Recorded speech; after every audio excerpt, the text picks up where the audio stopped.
அதன் பிறகு 1000 பேருக்கு அதிபதியாக மாறுகிறான். அதன் பிறகு சிங்காசனம் அமர்ந்து சகல ஜனத்துக்கு ராஜாவாய் பிரகடனப்படுத்தப்படுகிறான்.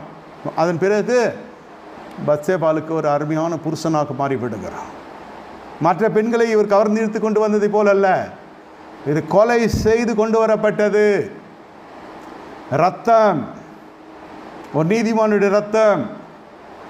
அவனுக்கு கர்த்தர் பரிசுத்த ஸ்தலத்தை கொடுக்க வல்லவராக இருக்கிற பரலோகத்தில் இல்லைன்னு சொல்லவில்லை. ஆனால் அந்த பரிசுத்தமான மனுஷன் கடந்து சென்ற பாதையை பாருங்க. அதன் பிறகு ஓட்டமாய் ஓடுகிறான். பிள்ளைகள் இவனை நொந்து கொள்ளும்படியாக, ஏன் தான் இந்த பிள்ளைகளை நான் பெற்றெடுத்தேனோ, ஏன் தான் இந்த பிள்ளைகள் பூமியில் இருக்கிறதோ, நான் எவ்வளோ ஜபிக்கிறேன், எவ்வளோ உபாசிக்க, ஒன்று நடக்க இல்லையா, நீ செய்தது தவறு, வேறு ஒரு மனைவியை கொண்டு வந்து வைத்து இருக்கிறா வீட்டில், அது பொல்லாப்பூன வீட்டில் எழும்பி இருக்கிறது, பாலியத்தை பரிசுத்தப்படுத்தி கொள்ளுங்க. இப்படி செய்கிற ஜனங்களுக்கு உடந்தையாக ஒத்தாசை